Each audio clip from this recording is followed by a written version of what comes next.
Sali Mirkkola, mikä on KK:n virallinen tavoite alkavalla mestaruudella? Reaalinen tavoite? No, me uskomme, että finaalipaikka se on oikeastaan reaalinen meillä. Eli se tarkoittaa sitä, että te olisitte kauteen yksi suurimmista suosikeista, jos tällaista realistisesti lähdette tavoittelemaan. Miten tällainen suosikkiasema mielestäsi KK:lle sopii?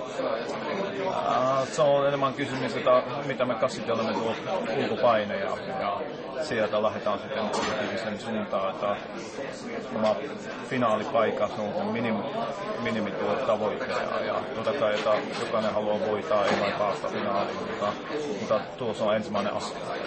Miten luonnehtisit tämän kauden KK-joukkuetta?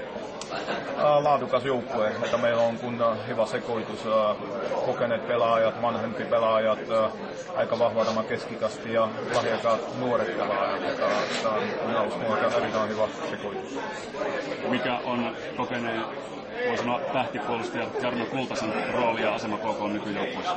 No, totta kai se on kaksi osaa. Yksi on pelillinen suoritus ja panos joukkueelle ja toinen on sitten tämä johtavuus ulkopuolelle Kupopissa ja niin, että ammattilainen pelaaja ja olen erittäin tyytyväinen, että hän valisi KK tälle kaudelle.